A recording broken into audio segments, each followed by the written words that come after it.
चलिए, good morning everyone, welcome to new session of chemistry chemical kinetics. Right, तो हम chemical kinetics पढ़ रहे थे एंड उसमें आपका जो रेट है, रेट ऑफ रिएक्शन, वो भी हम कर चुके थे। Rate of reaction depends on जो factors affecting the rate of reaction, वो भी कर चुके थे। ठीक है ना। उसमें आपका जो डिस्कशन था किसके ऊपर डिपेंडेंट था, एक था कॉन्सेंट्रेशन, सेकेंड वाला क्या था बेटा, कॉन्सेंट्रेशन पढ़ाया था, हाँ जी, एंड टेम्परेचर, एंड बेटा जो होता है आपका क्या होता है, कैटलिस्ट। तीन गया था ना। ओके, तो आपका फैक्टर्स अफेक्टिंग वो और रह गया था कुछ, factors affecting rate of reaction. Rate of reaction में तो डाउट नहीं है, वो मैंने पूरा का पूरा समझाया था आपको। ठीक है ना। अभी जो आपका है, मान लो बेटा, this one is your reactant, A amount of A plus of B amount of B gives rise to C amount of C plus of D amount of D। तो रेट ऑफ रिएक्शन कैसे लिखते हो आप, अरे बोलो, rate of reaction कैसे लिखते हो आप, बोला था ना। That is equal to -1/A DA concentration with respect to DT, that is equal to -1/B। ये बेटा जो स्टोकियोमेट्रिक कोफिशिएंट है वो डिवाइड हो जाता है ना, -1/B, हाँ, DB विथ रिस्पेक्ट टू होगा बेटा DT। नेक्स्ट बेटा ये हो जाएगा 1/C DC with respect to DT।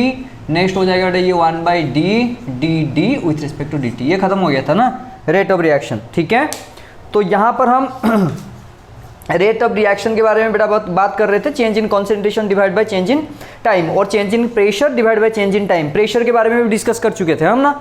Okay, तो नेचर ऑफ जो factors affecting the rate of reaction क्या है बेटा। अच्छा, पहला जो पॉइंट था कॉन्सेंट्रेशन। आप अगर कॉन्सेंट्रेशन बढ़ाओगे तो फास्ट होगा, अगर कॉन्सेंट्रेशन लो हो जाएगा तो वो धीरे धीरे हो जाएगा, स्लो हो जाएगा। कर्व में भी देखे थे हम और डिस्कस भी किए थे बेटा। तो concentration is directly proportional to what, rate of the reaction. जितना कॉन्सेंट्रेशन बढ़ेगा उतना आपका क्या होगा, रेट ऑफ रिएक्शन बढ़ेगा। सेकेंड पॉइंट क्या था बेटा, टेम्परेचर। हाँ, टेम्परेचर। ठीक है, ओके, टेम्परेचर बढ़ाओगे तो आपका एनर्जी मिल जाएगा उसको, तो एनर्जी मिल गया तो फास्टनेस हो जाएगा। ये मैंने भी कहा था कि 10 डिग्री जो केल्विन, 10 केल्विन का राइज में 10 केल्विन अगर राइज कर रहे हो आप, तो रिएक्शन रेट क्या हो जाता है आपका, डबल हो जाता है। ये भी किए थे हम।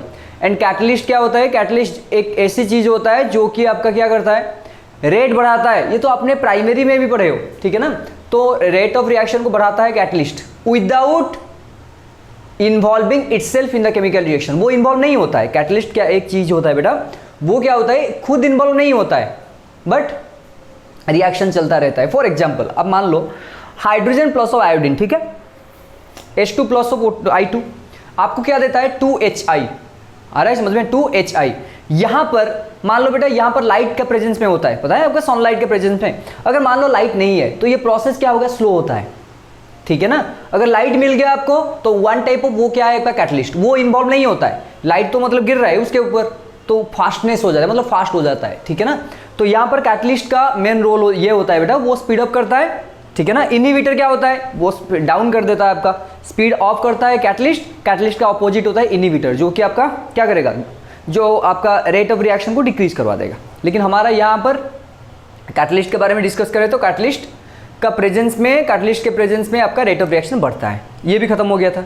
उसके बाद आता है बेटा फोर्थ नंबर पॉइंट, ठीक है, नेचर ऑफ रिएक्टेंट्स।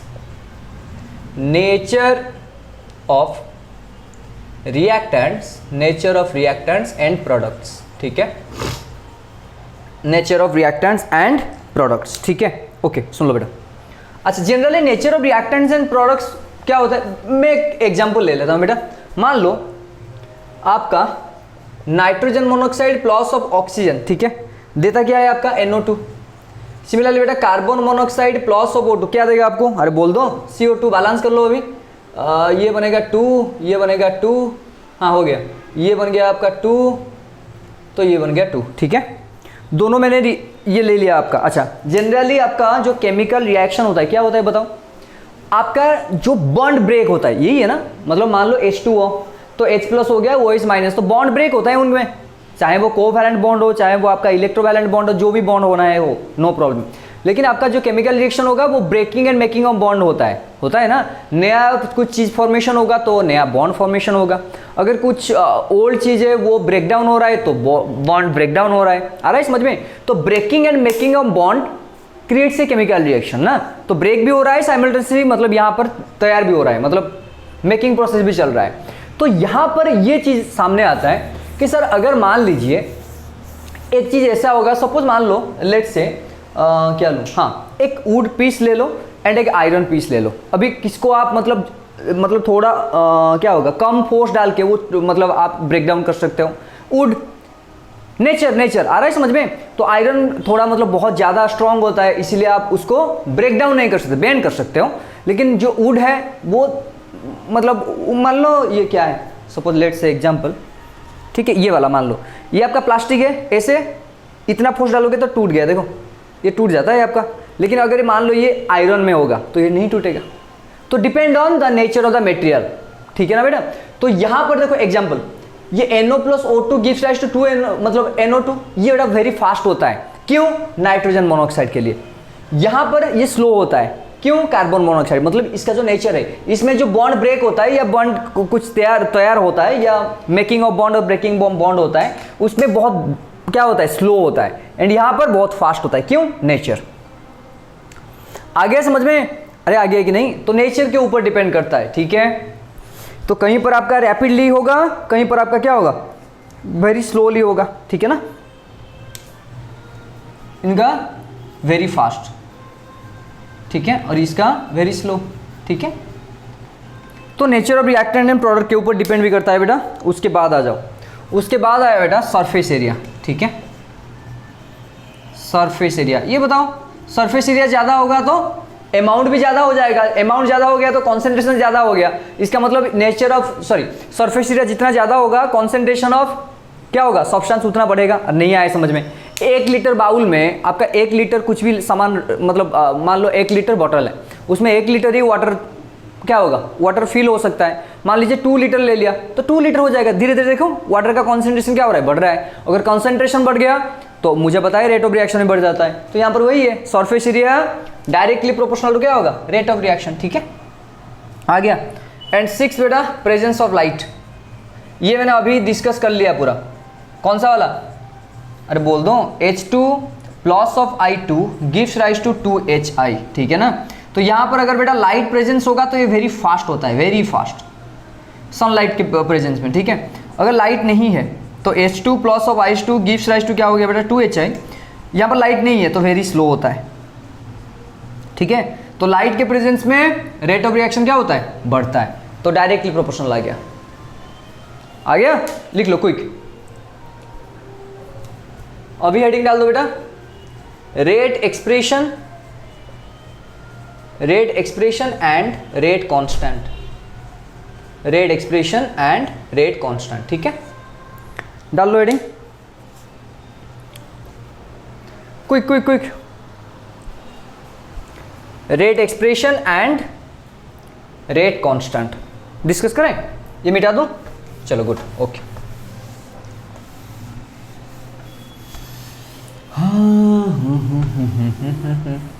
अच्छा पहले मीनिंग समझते हैं बेटा, उसके बाद क्या करेंगे। हाँ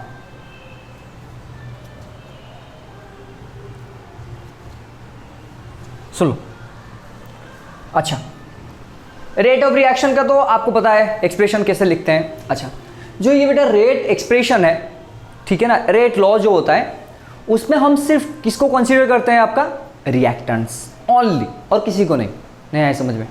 जो रेट का बेटा डिपेंडेंसी होता है वो आपका, हम सिर्फ किसके ऊपर डिपेंड करते हैं, रिएक्टेंट्स के ऊपर। प्रोडक्ट भी ले सकते हो, rate of reaction obviously depends on reactants as well as products, लेकिन आपका जो यहां पर हम डिस्कस कर रहे हैं वो only you are considering the reactants, ठीक है।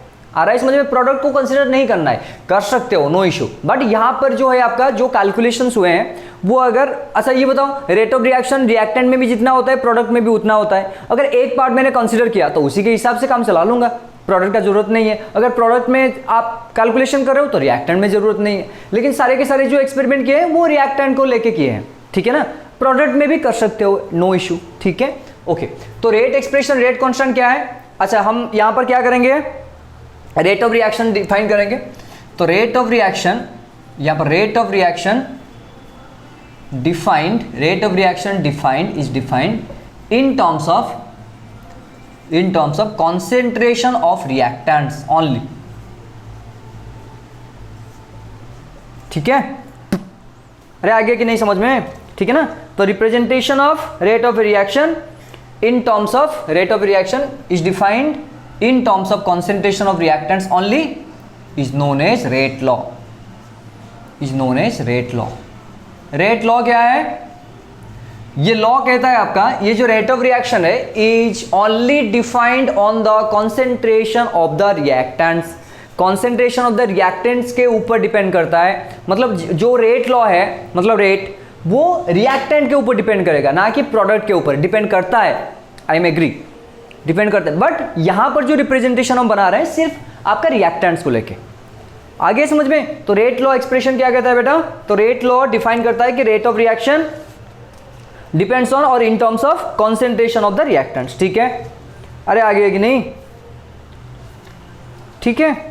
चलो बेटा इक्वेशन ले लेते हैं, वही A amount of A plus of B amount of B gives rise to C amount of C plus of D amount of D. Correct, ये बेटा इक्वेशन आ गया आपका।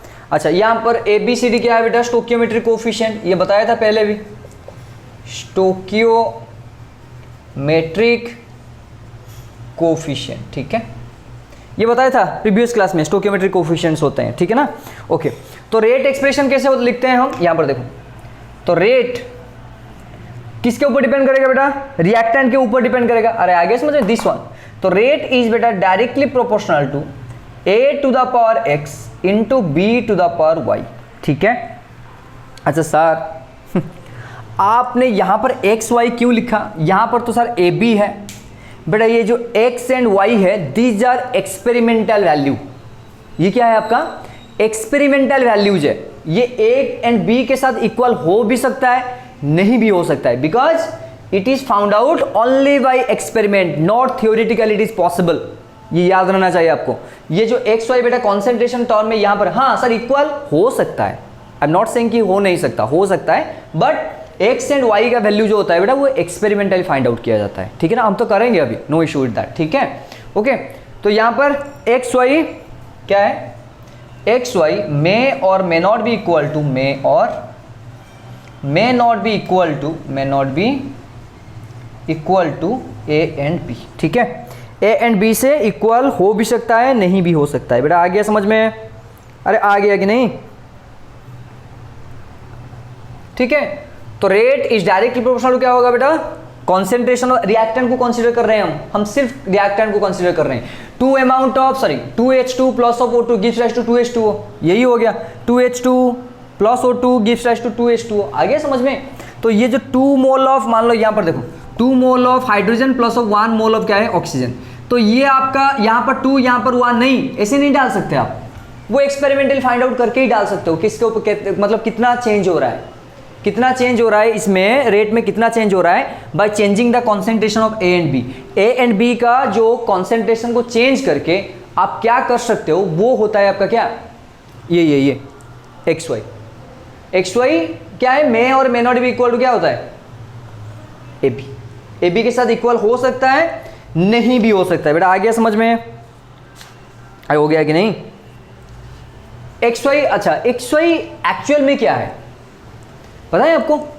एक्स वाई में जो होता है बेटा वो एक्चुअल में क्या होता है पता है? उसमें तो हम ऑर्डर निकालेंगे, तो वो तो बाद में है, लेकिन एक्स वाई क्या होता है बताओ, सोचो थोड़ा। देखो एक्स वाई होता है बेटा, ये सेंसिटिविटी डिफाइन करते हैं। सेंसिटिविटी मतलब समझ में आ रहा है?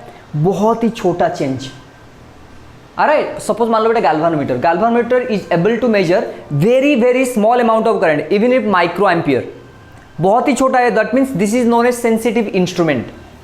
आगे समझ में? तो यहां पर ये जो एक्स वाई क्या डिफाइन करते हैं, ये A and B how sensitive to the concentration given.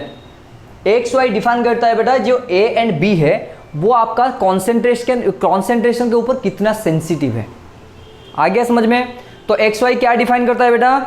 अरे बोलो, एक्स वाई क्या डिफाइन करता है? How sensitive the rate is to change in the concentration of how sensitive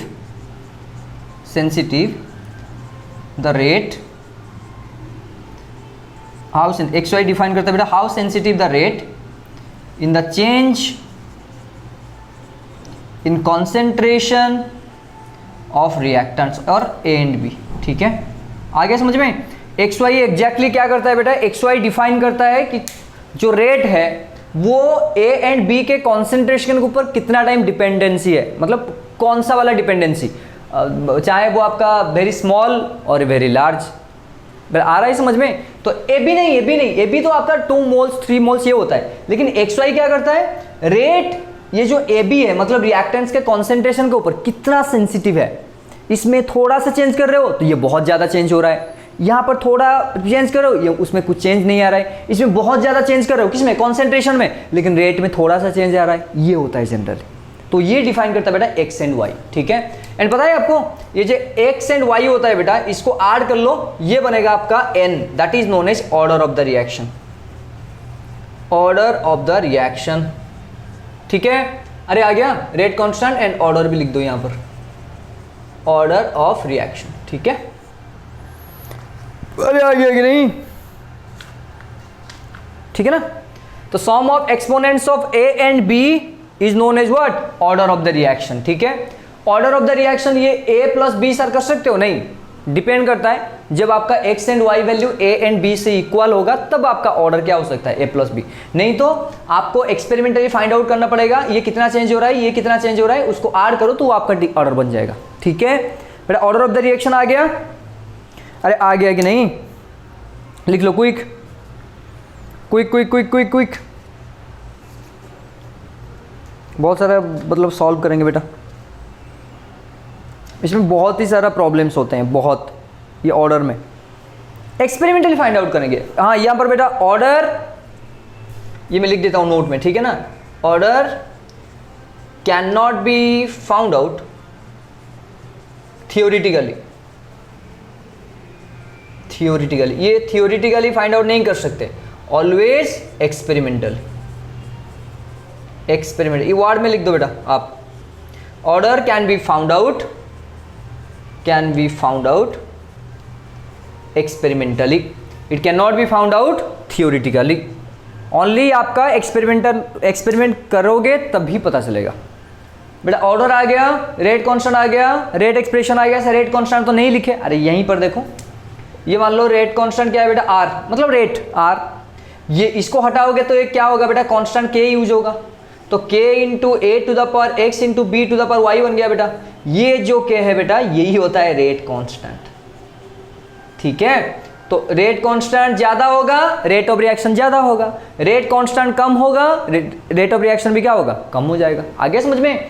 तो r equal to k into A to the power X into B to the power Y, this is known है बेटा rate law और rate constant, sorry rate law और rate expression बोला था ना. ठीक है, आ गया समझ में. तो आपको अगर a amount of a plus b amount of b gives rise to product, जो भी है, हम रेट लॉ में क्या करते हैं, only we are considering only reactants और कुछ नहीं, सिर्फ एंड सिर्फ रिएक्टेंट्स. प्रोडक्ट के बारे में सोचना भी मत. ठीक है ना. सर क्यों नहीं सोचते, अरे नहीं मतलब कर सकते हो, बट हमारा जो मतलब प्रीवियसली कैलकुलेशन जो हुआ है वो रिएक्टेंट को लेके हुआ है, आप प्रोडक्ट को लेके भी कर सकते हो. That means you become a scientist, chemical scientist. ठीक है, आ गया समझ में. तो रेट इक्वल टू क्या बन गया, rate constant into A to the power X into B to the power Y. आ गया समझ में. डिफाइन करेंगे, ये हो गया खत्म. अरे लिख लो, नहीं लिखे हैं तो मिटा दूं.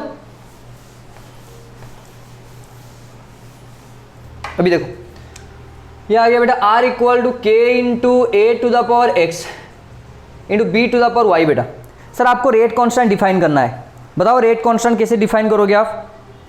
देखो मान लो बेटा a का कॉन्सेंट्रेशन मैंने यूनिटी ले लिया, b का कॉन्सेंट्रेशन भी यूनिटी ले लिया, तो r equal to K into 1 to the power X into 1 to the power Y. 1 to the power something क्या होता है 1, तो r इक्वल टू क्या हो गया k. तो rate constant can be defined as, तो rate constant is the rate of reaction, rate constant is the rate of reaction. ठीक है, rate constant is the rate of reaction when concentration of reactants are unity. ठीक है, reactant का जो concentration है बेटा ये यूनिट होना चाहिए। अगर यूनिट हो गया तो R इक्वल टू के आ गया, तो rate equal to rate constant equal to rate of reaction. आ गया समझ में डेफिनेशन? क्विक लिख लो, लिखो बेटा quick quick.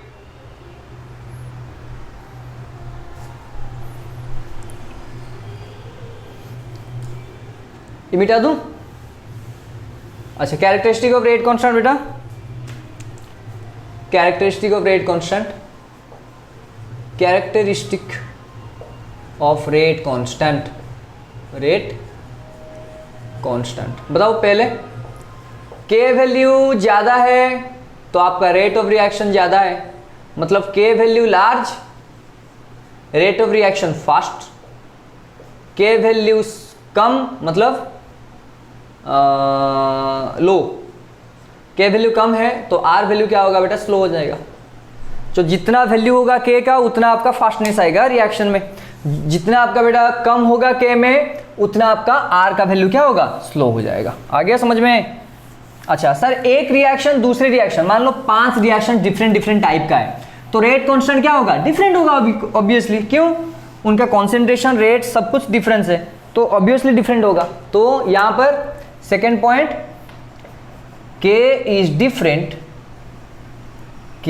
different for different reactions, for different reactions। आ गया?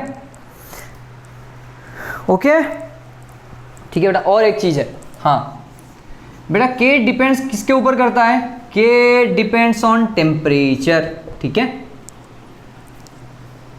एक फिक्स टेम्परेचर में अगर आप एक्सपेरिमेंटल मतलब एक्सपेरिमेंट कर रहे हो तो के वैल्यू कांस्टेंट है, अगर वो चेंज करोगे आप टेम्परेचर तो के वैल्यू अलग हो जाएगा। आगे समझ में? Quick quick. ठीक है, के डिपेंड्स ऑन किसके ऊपर, टेम्परेचर के ऊपर, ये कॉन्सेंट्रेशन के ऊपर डिपेंड नहीं करता है। अरे आ गया समझ में? फॉर ए पर्टिकुलर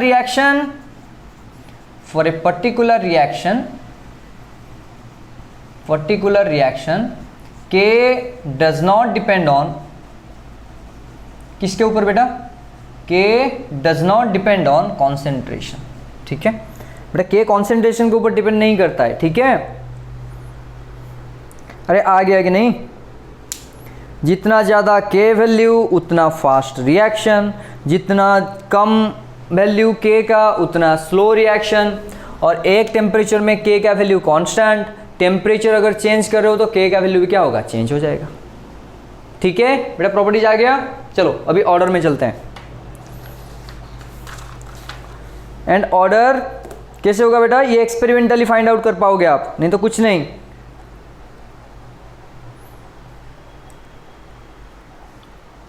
ठीक है, चलो ऑर्डर में आ जाते हैं बेटा। हाँ देखो वही सेम ही है, A amount of A plus of B amount of B gives rise to C amount of C plus of D amount of D। बेटा रेट क्या हुआ, rate equal to sir K into A to the power X into B to the power Y। Sir X Y may और may not be equal to A B, and जो x plus Y कर लो, x plus Y क्या बनेगा बेटा, order. ठीक है ना? अच्छा सर यहाँ पर ये फ्रैक्शन हो सकता है, ऑफकोर्स हो सकता है, मतलब ऑर्डर कैन बी जीरो,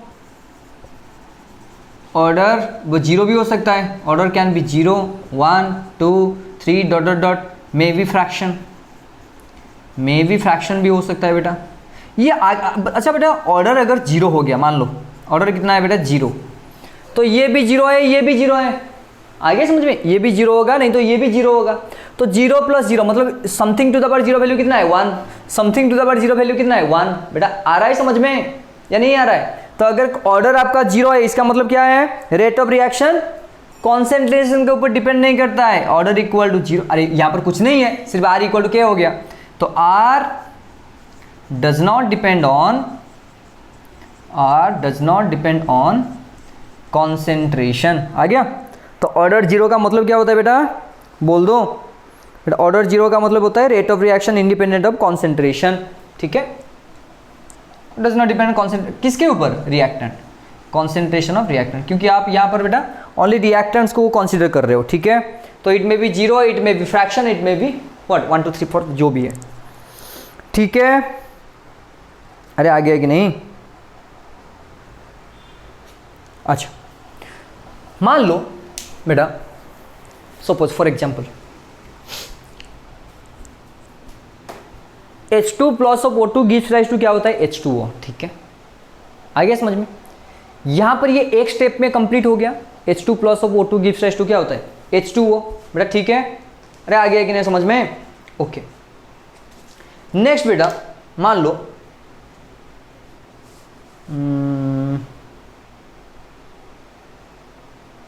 हाँ सुन लो, जहां पर एक स्टेप में रिएक्शन कंप्लीट हो रहा है बेटा, this reactions are known as what elementary reaction. नहीं आया समझ में? Elementary reactions are the reactions in which only single step is involved. आगे समझ में? H2 plus of I2 gives rise to 2HI, ये सिंगल स्टेप में हो गया। लेकिन अगर बेटा ये लाइट के प्रेजेंस में होता है, मतलब सनलाइट या हाई टेम्परेचर के प्रेजेंस में होता है, तो ये क्या होता है ब्रेकडाउन हो जाता है। मतलब क्या होता है, जो H2 प्लस I2 ले रहे हो ना, उसमें आपका आयोडीन का एटम फॉर्मेशन हो जाता है, और उसके बाद फिर क्या होता है 2HI आता है। समझ पा रहे हो मैं क्या कह रहा हूँ? एलिमेंटरी रिएक्शन में एक ही स्टेप में रिएक्शन खत्म, H2 plus of I2 gives rise to 2HI, light के प्रेजेंस में नहीं, सिंपल रिएक्शन, स्लो होता है लेकिन फॉर्मेशन होता है। अगर आपने लाइट दे दिया तो लाइट देने पर ये डायरेक्टली फॉर्मेशन HI नहीं होगा, वो क्या होगा पहले स्टेप से आयोडीन में जाएगा एटम में, दूसरे स्टेप में वहां पर जाएगा, मतलब it involves several steps of the reaction. आगे समझ में? तो these reactions are known as complex reaction. Elementary reaction क्या होता है, सिंगल स्टेप में कहानी खत्म।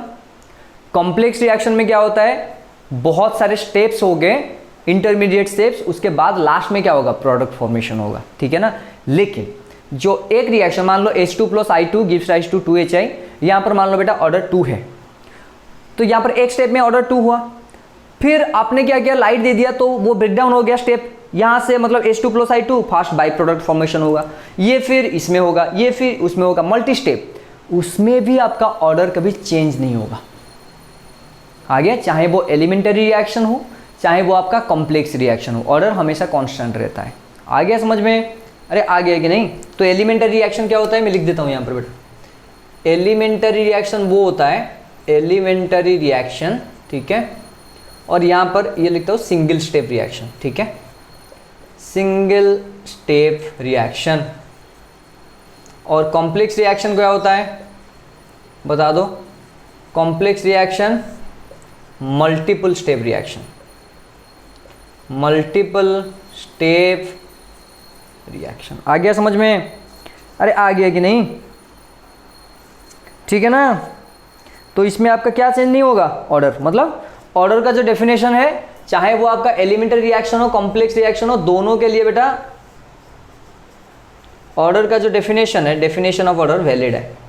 Definition, order definition is valid both the reaction, ठीक है, and can be found out experimentally. ये मैं बता रहा हूं आपको बार बार, can be found out experimentally. आप ऑर्डर फाउंड आउट नहीं कर सकते, फाइंड आउट नहीं कर सकते, कैसे? ऐसे थ्योरेटिकली, आपको मतलब देखना पड़ेगा एक्सपेरिमेंटली।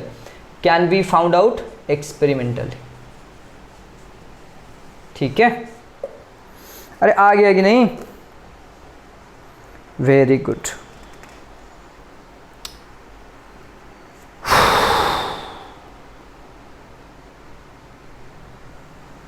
ठीक है, लिख लो क्विक। ऑर्डर बेटा आपका एक्सपेरिमेंटली ही आप निकाल सकते हो और कुछ नहीं, ठीक है। ये मिटा दूं, ये लिख लिया आपने पूरा। अभी यूनिट निकालेंगे रेट कांस्टेंट का, ठीक है। अभी तो पता है आपको रेट कांस्टेंट का यूनिट, रेट ऑफ रिएक्शन का यूनिट पता है ना। बोलो कॉन्सेंट्रेशन बाय टाइम और कॉन्सेंट्रेशन पर सेकेंड और मोल्स पर लीटर पर सेकेंड, ठीक है। Okay, no problem. देखो हाँ बोलो। मान लो बेटा यहाँ पर क्या लिखूँ मैं, यूनिट ऑफ रेट कांस्टेंट,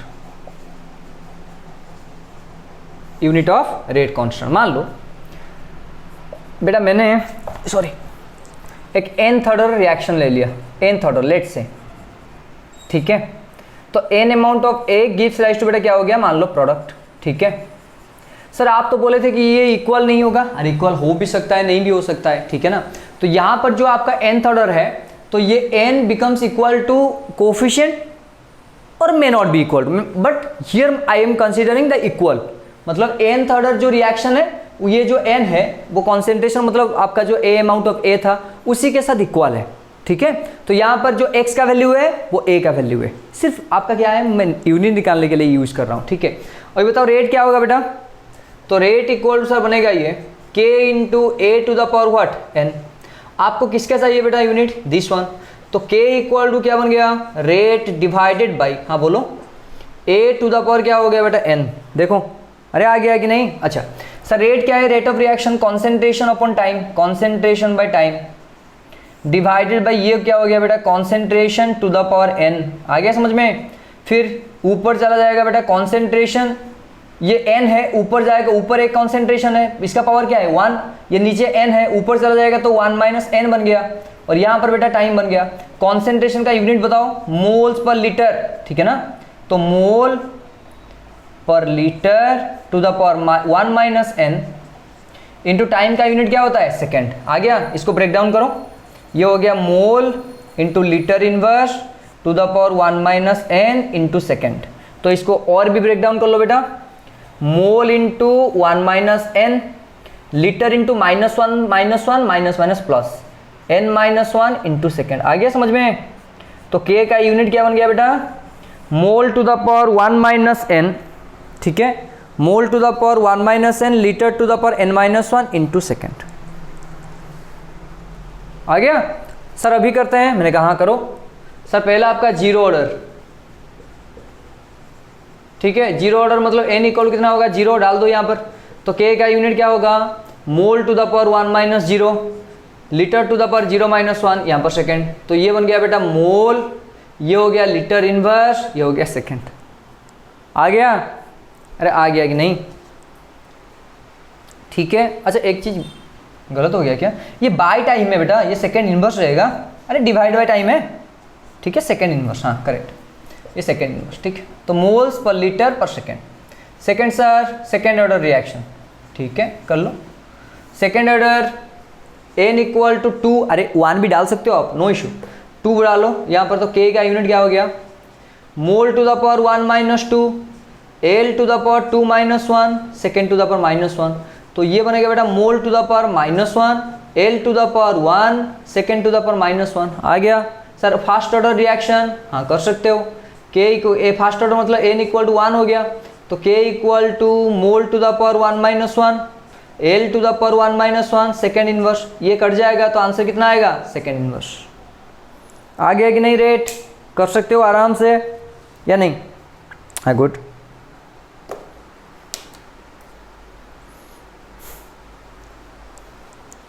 ठीक है ना। अच्छा जीरो ऑर्डर रिएक्शन मोल्स पर लीटर में आप क्या यूज कर सकते हो बेटा, ATM in term of pressure, second inverse. आ गया, ये भी कर सकते हो आप, no issue, ATM into second inverse.